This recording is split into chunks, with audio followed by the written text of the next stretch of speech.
1 अप्रैल से बदल गए दाखिल खारिज के नियम। बिहार भूमि सुधार विभाग के तरफ से एक नोटिस जारी किया गया है और उसमें बताया गया है कि अगर आप 2026 में अपने ज़मीन का दाखिल खारिज कराएंगे, मोटेशन करवाएंगे, तो उसका जो है किस तरीके से होगा। और देखिए, दाखिल खारिज का मतलब क्या होता है, जिसे कि आप ज़मीन लिए हैं, उसके नाम से ज़मीन कट करके जिससे आप खरीदे हो, आपके नाम पर चढ़ना। मतलब हम ज़मीन खरीदें तो मेरे नाम से चढ़ जाना, जैसे आपसे हम लिए हैं। समझ रहे हो? अगर आप ज़मीन खरीद लेते हो तो ज़मीन की रजिस्ट्री करा लेते हो, तो इसका मतलब ये नहीं होता कि आप उस ज़मीन के मालिक हो गए। समझ रहे? अगर हमने किसी से रजिस्ट्री करवा लिया तो भाई मालिक कहलाने के लिए आपको, अगर आप चाहते हो कि उस ज़मीन पर सिर्फ आपका हक हो, आपका मालिकाना हक हो, आपके पास वो हक हो, तो ज़मीन खरीदने के बाद आपको तुरंत जो है दाखिल खारिज यानी मोटेशन कराना अनिवार्य है। समझ रहे हो? ये बेहद ज़रूरी है। बहुत सारे से लोग ज़मीन खरीद लेते हैं, 6 महीना तक सोए रहते हैं, साल भर तक सोए रहते हैं, अरे दाखिल खारिज कराएंगे। तो इस वीडियो में हम आपको बताएंगे कि दाखिल खारिज से अगर ज़मीन का आप नहीं करवाए हो, या कोई भी ज़मीन खरीदे हो, या भविष्य में कोई भी ज़मीन खरीद रहे हो, इससे बहुत बड़ा प्रॉब्लम होता है। आपका ज़मीन का उसका बेनिफिट आप नहीं उठा पाते हो, या तो किसी को बेच रहे हो तो बिकता भी नहीं है। अभी कैसे नहीं बिकता है, वो सारी चीज़ें इस वीडियो में हम बात करें। देखिए, अगर मालिक कहलाने के लिए आपको, अगर आप चाहते हो तो उस ज़मीन पे सिर्फ आपका हक हो, मालिकाना आपके पास हो, तो ज़मीन खरीदने के बाद तुरंत मोटेशन करा लें, तुरंत दाखिल खारिज है। बहुत सारे से लोग हैं जो नहीं करवाते हैं, और बाद में क्या प्रॉब्लम होता है वो चीज़ें इस वीडियो में हम बात करेंगे। बहुत सारे लोग आज ज़मीन के झंझट में, हमारे पास जितने फाइल देख रहे हो, ये सारे लोग केस ज़मीन का ही लड़ रहे हैं।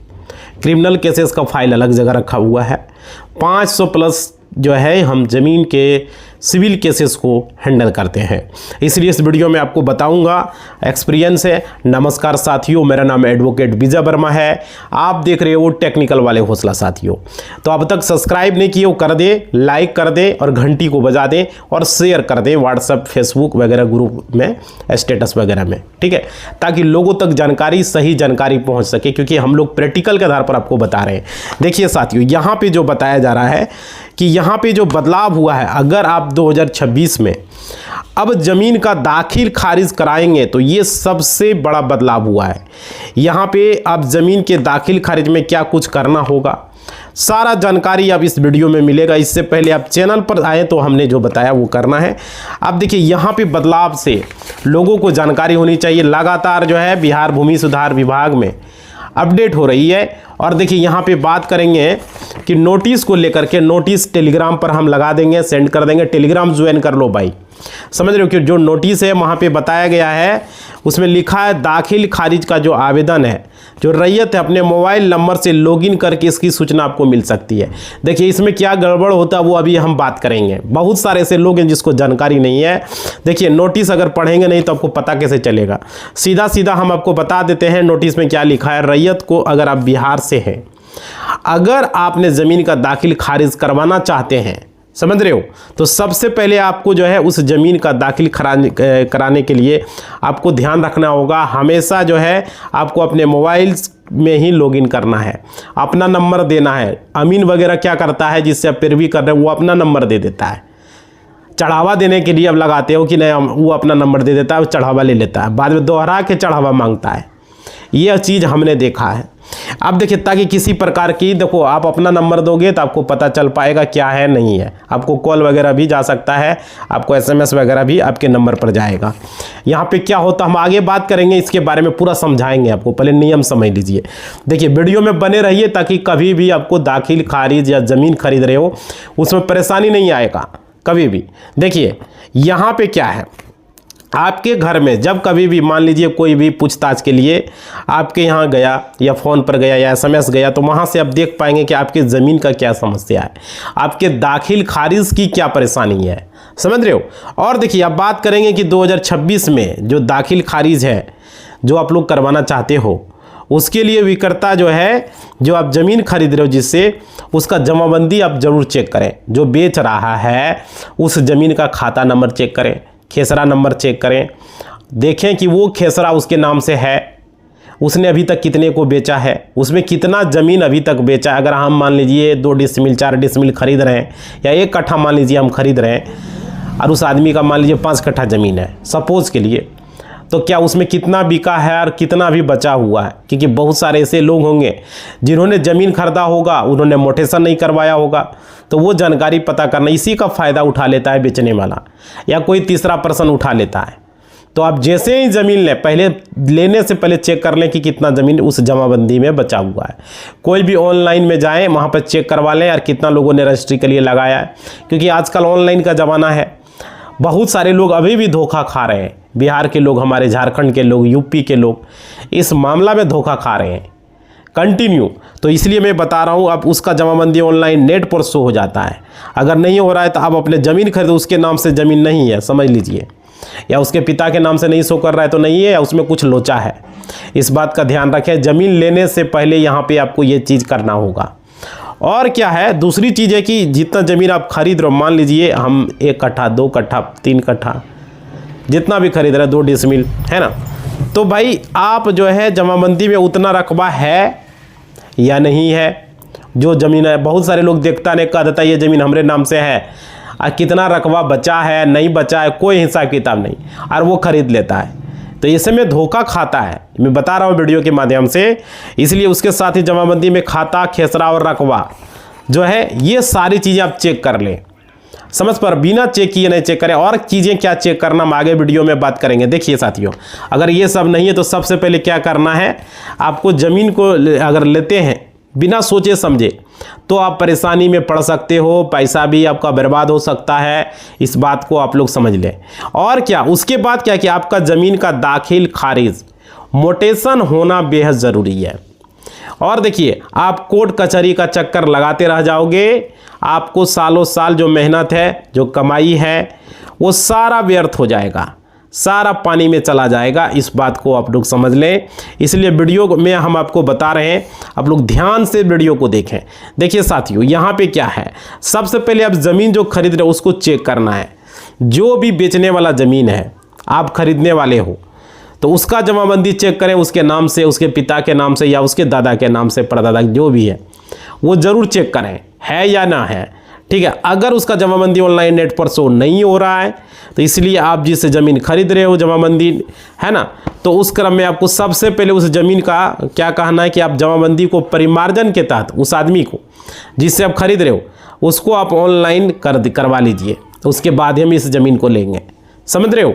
तो परिमार्जन करने के बाद जमाबंदी ऑनलाइन हो जाएगा उसका जिससे आप खरीद रहे हो, है ना। मान लीजिए आप किसी दूसरे व्यक्ति से ज़मीन ले रहे हो, तो ये बेहद ज़रूरी होता है, जो कि हम वीडियो में आपको बता रहा हूँ। तो भाई ज़मीन जो है अगर लेकिन लिया जिसका है, मान लीजिए जिससे आप ले रहे हो, अगर वो ऑनलाइन नहीं कराता है तो मत लो। इस वीडियो में हम क्लियर कर रहे हैं, ठीक है। तो आप परिमार्जन कराएंगे, उसके बाद परिमार्जन होगा, उसके बाद ज़मीन का दाखिल खारिज करवा सकते हो। तो वो आदमी परिमार्जन कराएगा, शो करवाएगा।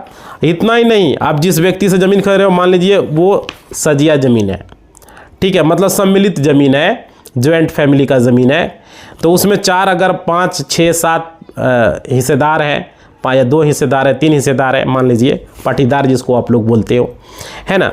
तो सबको आप क्या करना होगा, सहमति पत्र भी लगाना होगा, उन लोगों से भी लेना होगा। हमको कोई आपत्ति नहीं है, मेरा भाई बेच रहा है ना। अगर बाद में ये परेशानी होगा फिर कोर्ट में जाएगा। देखते हो कितना कितना केसेस लोग लड़ रहा है, इसी को लेकर के कंटिन्यू कोर्ट में जो है बहुत सारे केसेस चल रहा है। और देखिए, अगर आप सहमति पत्र नहीं लगाओगे, दाखिल खारिज मोटेशन का आवेदन भी आप अगर करेंगे, बहुत सारे लोगों ने सहमति पत्र नहीं लगाया तो करेंगे, तो क्या होगा, आपका जो है खाता खेसरा जो है, जो केवाला है, वो आपको लगाना ही पड़ेगा। समझ रहे हो? और उसका लगान रसीद भी लगाना है जो ज़मीन आप खरीद रहे हो। उसके साथ साथ कितने भाई के नाम से ज़मीन है उसका भी आपको सहमति पत्र लगाना होगा। समझ पा रहे हो? नहीं तो दाखिल खारिज में आपको परेशानी हो जाएगी। इसलिए ज़रूरी है, सीओ जो है रिजेक्ट कर सकता है, आरओ रिजेक्ट कर सकता है, इसलिए बता रहा हूँ। उसके बाद क्या होगा, ऑनलाइन दाखिल खारिज के लिए अप्लाई कीजिए। जैसे ही दाखिल खारिज ऑनलाइन करेंगे तो क्या होगा, आपको अंचल कार्यालय सीओ और कर्मचारी के द्वारा आपको सूचना मिल जाएगा कि आखिर आपके दस्तावेज में क्या समस्या है, क्या प्रॉब्लम है आपके डॉक्यूमेंट में, समझ रहे हो। तो ये सब समस्या आपको मिलेगा, यहाँ पे आपको सुधार करवा लेना, जो भी परेशानी है, जो भी डॉक्यूमेंट वगैरह वो मांगता है, ठीक है। तो यहाँ पे ये चीज़ें हो गया। और देखिए उसके बाद क्या है, सुधार करने के बाद फिर से आपको आवेदन करना होगा। अब आप अपने ज़मीन का दाखिल खारिज आपको कराना चाहेंगे तो आपको 2026 में क्या क्या सारा काम करना होगा वो सारी चीज़ें बता रहा हूँ। अब ऑनलाइन से होता है, अब कर्मचारी का जो है ऑनलाइन के माध्यम से करना होता है, समझ रहे हो। अब देखिए बिहार भूमि जो सुधार विभाग की तरफ से जो बताया गया है वो चीज़ें हम आपको बता रहे हैं ताकि आपको समझ में आ जाए। देखिए यहाँ पे नोटिस भी इसके बारे में निकला था कि बेचने वाला जो है, जो पूर्व जमाबंदी, रैयत की जमाबंदी या तो संयुक्त जमाबंदी है, एक ही जमाबंदी 2-3 लोगों के नाम से है ना। तो इस स्थिति में आपको हिस्सेदार की सम्मति पत्र लेना होगा कोर्ट से, नोटरी से, या तो किसी से भी आपको एफिडेविट टाइप का एक करवाना होगा, समझ रहे हो। आपको लगाना पड़ेगा जिसको NOC बोलते हो। वो काम अगर आप नहीं करवाते हो, नो ऑब्जेक्शन सर्टिफिकेट, तो आपको दाखिल खारिज में बाद में दिक्कत हो सकता है, ज़मीन रसीद में दिक्कत हो सकता है, समझ रहे हो। खरीदने वाले परेशानी में पड़ सकते हो। इसलिए मैं बता रहा हूँ आवेदन करते समय आवेदक की सभी साक्ष्य अलग अलग जो है PDF आपको अपलोड करना भी ज़रूरी है। और क्या है, आपको क्या करना होगा, दाखिल खारिज का जो टोकन नंबर की स्थिति देखने के लिए आपको पोर्टल पर उपलब्ध है, वहाँ पर स्टेटस आप चेक कर पाओगे। आप जा कर के वहाँ पर देख पाओगे कि दाखिल खारिज की स्थिति देखने के लिए वहाँ पर क्लिक करोगे, देख लोगे कि क्या स्थिति है, समझ रहे हो। आपने जो दाखिल खारिज के लिए आवेदन किया उसकी अभी स्थिति क्या है, समझ रहे हो। आप 2026 में अगर आप ज़मीन का दाखिल खारिज या मोटेशन करवाना चाहते हो, सबसे पहले जिस आदमी से आपने ज़मीन खरीदा है, समझ रहे हो, उसका सारा कुछ ऑनलाइन होना चाहिए, याद रखिए। अगर उसका ऑनलाइन नहीं है तो दाखिल खारिज ऑनलाइन होता है, तो फिर आपका दाखिल खारिज नहीं होगा, समझ रहे हो। रजिस्ट्री में आपको दिक्कत हो सकता है, अगर ऑनलाइन नहीं है तो बोलिए कि सबसे पहले ऑनलाइन कराएं, उसके बाद ही हम उस ज़मीन को खरीद सकते हैं, समझ रहे हो। नहीं तो क्या होगा, अगर आप जो है खरीद लेते हो बिना दाखिल खारिज का, तो आप ज़मीन खरीद के फंस जाओगे। और क्या होगा, आपका सालों साल जो पैसा कमाया वो मिट्टी में मिला जाएगा भाई, और क्या होगा, बर्बाद हो जाएगा। इसलिए मैं इस वीडियो के माध्यम से आप लोगों को बता रहा हूँ कि दाखिल खारिज का नियम चेंज हो चुका है। लगातार जो है माननीय उप मुख्यमंत्री विजय सिन्हा जी इसके बारे में आप लोगों को बताता है। और देखिए, और बिहार में जो है ये सारा बदलाव हो चुका है। और देखिए बिहार में 1 अप्रैल 2026 से ज़मीन की रजिस्ट्री और दाखिल खारिज की प्रक्रिया में भी बदलाव किया गया है। नीतीश कुमार के 7 निश्चय 3 के तहत भूमि विवादों को खत्म करने, भ्रष्टाचार को रोकने के लिए कई नए नियम लागू किए गए हैं। और आप ज़मीन की रजिस्ट्री करते समय ई-निबंध पोर्टल पर 13 तरह की जानकारी देना अनिवार्य हो गया है। समझिए, इनके बिना रजिस्ट्री संभव ही नहीं होगी, और इनमें शामिल है, हम आपको बता रहे हैं, समझ लीजिए क्या क्या बेहद ज़रूरी है। सबसे पहले निबंध कार्यालय का नाम, जहां से आपका रजिस्ट्री होगा उस कार्यालय का नाम आपको लिखना होगा, अंचल लिखना होगा, कौन सा अंचल है आपका, मौजा क्या है, और आपका थाना क्या है। मौजा मतलब आपका गांव, ठीक है ना। थाना लिखेंगे, खाता संख्या लिखेंगे, खेसरा नंबर लिखेंगे, जिसको कि आप लोग प्लॉट नंबर कहते हो। उसके बाद भूमि का कुल रकबा आपको लिखना होगा, उस भूमि का कितना रकबा है। और जमाबंदी विवरण में लिखना होगा जमाबंदी संख्या, जमाबंदी धारक का नाम अनिवार्य है, किसके नाम से जमाबंदी है, और क्रेता खरीदार का और विक्रेता की पूरी जानकारी और चौहद्दी के साथ लिखना होगा, समझ रहे हो। तो भाई, और देखो दाखिल खारिज में जो बदलाव हुआ है, नहीं तो अगर ये सब काम आप नहीं करवाते हैं, रजिस्ट्री कराते हैं, तो बाद में आप परेशानी में पड़ेंगे। और देखो अंचल कार्यालय में जो फाइलों को जानबूझकर अटकाने की प्रवृत्ति पर भी रोक लगा दी गई है। लगातार यहाँ पे देखो, यहाँ पे दाखिल खारिज में क्या बदलाव हुआ है वो समझिए। अभी देखो बिना वजह देरी पर कार्रवाई की जा रही है CO के द्वारा। देखिए अब CO जो है कोर्ट में जो केस है, जैसा कि सामान्य बहाना बनाकर फाइल नहीं रोक पाएगा। पहले क्या होता कि रोक देता था, यदि कोई ठोस आधार नहीं है तो उन्हें तय सीमा के भीतर आवेदन निष्पादित करना होगा, समझ रहे हो। मतलब यदि आवेदन के 14 दिनों के भीतर कोई वैध आपत्ति नहीं आती है, समझ रहे हो, तो प्रक्रिया हर हाल में आगे बढ़ाना होगा। क्लियर समझ में आ रही है जो उसका नियम है। और देखिए दाखिल खारिज की पूरी ट्रैकिंग अब ऑनलाइन होगी, जिससे कि आपको पता चल सकेगा कि फाइल किस स्तर पर और क्यों रोकी गई है। पहले कुछ पता ही नहीं चलता था, 2 महीना 3 महीना 4 महीना, किसी का 6 महीना तक पेंडिंग रहता था, समझ रहे हो। तो सरकार ने विशेष जो है भूमि सर्वे की डेडलाइन को भी बढ़ाया है इसमें। तो भाई देखो, अब आप लोगों को बताना चाहेंगे, जैसे देखिए कोई भी आप ज़मीन खरीद रहे हो तो जिसका ज़मीन ले रहे हो उसका ज़मीन ऑनलाइन पर होना चाहिए, साफ साफ समझ लीजिए। अगर ऑनलाइन में खाता खेसरा रकबा कुछ भी डाल रहे हो और नहीं शो कर रहा है नाम वगैरह, तो उसको बोलिए परिमार्जन से आप अपडेट करवाएं। उसके बाद बोलिए वो दाखिल खारिज करवाएं, उसके बाद वो ज़मीन आप लें, अपने नाम से रजिस्ट्री करवाएं, उसके बाद दाखिल खारिज करवाएं। जो ज़मीन बिना उसका नाम का ही नहीं है तो कैसे ले, बहुत सारे लोग इसमें फंस जाते हैं, ये गलती करते हैं। ये गलती आप लोगों को नहीं करना है। और देखिए उसमें क्या है कि जो ज़मीन वो बेच रहा है, 2-3 भाई है तो सहमति पत्र एनओसी दोनों तीनों भाई से ले लें। बाद में क्या होगा कि दाखिल खारिज में वो रुकावट डाल सकता है, वो जो है ऑब्जेक्शन डाल सकता है। बहुत सारे लोगों का ज़मीन का इसी तरह हुआ है, समझ रहे हो। सीओ कह देगा सहमति पत्र दो, वंशावली दो, है ना। तो भाई ये सब चीज़ें पहले रजिस्ट्री के समय ही वंशावली उसका ले लें, सहमति पत्र ले लें, समझ रहे हो। भाइयों का सहमति पत्र ज़रूरी, ये नहीं कि धोखे से लिखवा लिए। तो जो धोखे से लिखवाता है वही आदमी धोखा खाता है, समझ रहे हो। ये ज़रूरी है। बहुत सारे ऐसा है, अभी देखते हो कोर्ट में कितने केसेस को दाखिल खारिज को जब जाता है सीओ रिजेक्ट कर देता है, उसके बाद DCLR कोर्ट में जाता है, वहाँ से भी रिजेक्ट कर देता है। समझ में आ रही है। हम लोग उसको लेके हम लोग कोर्ट में केसेस लड़ते हैं लगातार, तो वहाँ पे जब रिजेक्ट हो जाता है उसके बाद हम लोग क्या करते हैं, हम लोग ADM कोर्ट में फाइल करते हैं। ADM कोर्ट में भी जाता है, अगर कागज़ पत्र सही रहा तो आपको वहाँ से आदेश मिलता है, CO को करिए दाखिल खारिज कीजिए, आदेश देता है। आज CO क्या करता है, दाखिल खारिज करता ही नहीं है, वो सीधा सीधा कहता हम जब तक यहाँ रहेंगे इसका दाखिल खारिज नहीं होगा। ADM का भी बात मानने से वो इनकार कर देता है, कुछ न कुछ बहाना बना के, ये कागज़ नहीं है, वो कागज़ नहीं है। कोर्ट का बहुत सारे ऐसे लोग हैं, जैसे कि ज़मीन खरीदे हैं, वो बता रहे हैं कि ऊपर से डिग्री दे दिया, ADM साहब जो है, जो बड़े अधिकारी हैं, उन्होंने कह दिया कि इसको दाखिल खारिज करना, लेकिन वो कह दिया कि अभी नहीं होगा, ये है वो प्रॉब्लम है।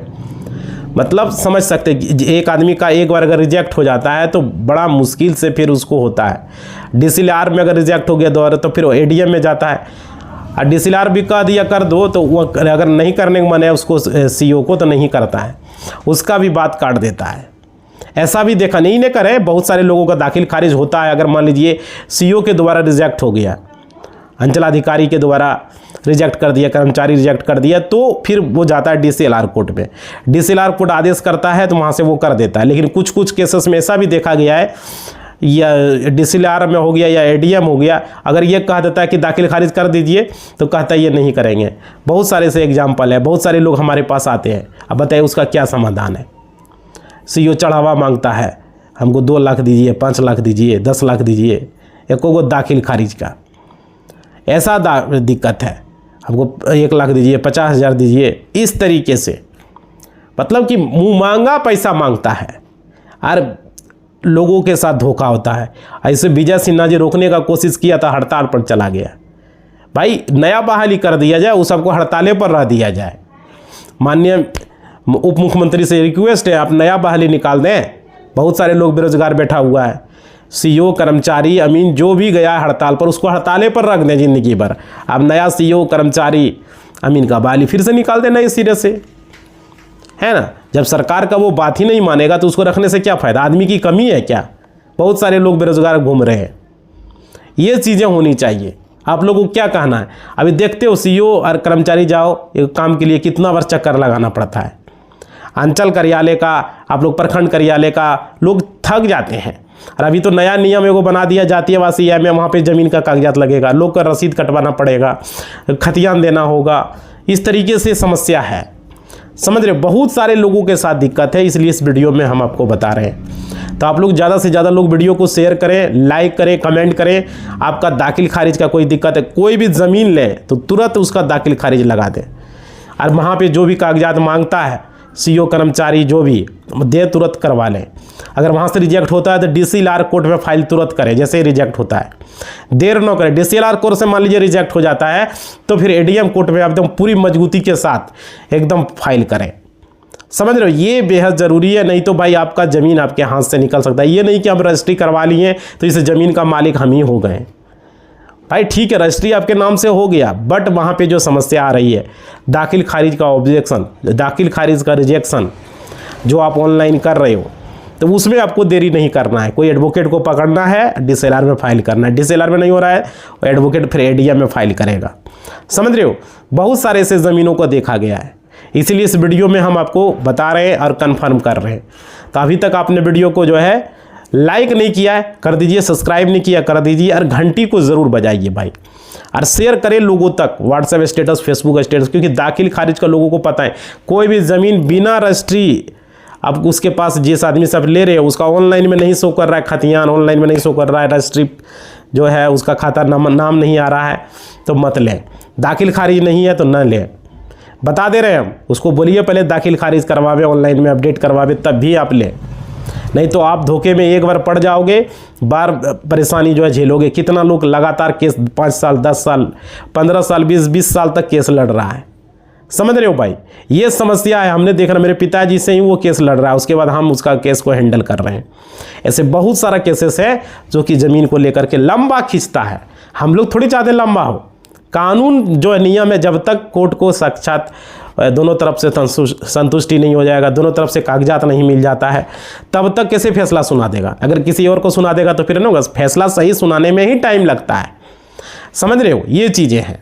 तो वही है, आप लोग ये थोड़ी है कि लड़ाई झगड़ा का मैटर को सुलझा देंगे, ज़मीन का बात है ना। तो ये चीज़ें किसका है नहीं है, वेरिफिकेशन होता है, जाँच होता है, कागज़ का बहुत लंबा प्रक्रिया खींचता है। इसलिए जो है आप लोग जो है इस बात को समझें, कोई भी ज़मीन लें तुरंत हड़बड़ा के न लें, नुका के न लें, उसको ज़रूर पूछें। उसका भाई जिससे खरीद रहे हो पूछें कितना भाई है, तुम्हारे पिताजी कितना भाई है, सारा जानकारी ले लें।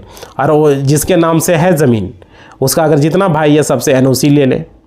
ये बेहद NOC मतलब नहीं समझा, सम्मति पत्र ले लें, ये ज़रूरी होता है। वंशावली बनवा लें, तब भी ज़मीन का रजिस्ट्री करवाए। ये नहीं कि हम दाखिल खारिज के समय मांगे, उस समय हो सकता है वो नहीं दे, तो वो सारा चीज़ पहले आप कर लें, ठीक है। तो इसलिए मैं इस वीडियो में आपको क्लियर कर दिया। तो इसी बात के साथ वीडियो को हम समाप्त कर रहे हैं। अब तक सब्सक्राइब नहीं किया भाई कर दो, लाइक नहीं किया लाइक कर दो, और घंटी को बजा दो, और कमेंट करके बताओ वीडियो में कैसा लग रहा है, क्या लग रहा है। शेयर करो ताकि ज़्यादा से ज़्यादा फेसबुक, इंस्टा, यूट्यूब, हर जगह शेयर करो भाई, लोगों को जानकारी हो सके, और बेहतर से बेहतर जानकारी यहाँ पर हम देने का कोशिश करेंगे। बहुत सारे लोग जो है इधर उधर का चक्कर लगाते हैं, आपको यहीं मिल जाएगा। जो भी सवाल है कमेंट बॉक्स में लिखें, शेयर करें, लाइक करें, ठीक है। आपको इधर उधर जाने की आवश्यकता नहीं पड़ेगी, ठीक है। धन्यवाद।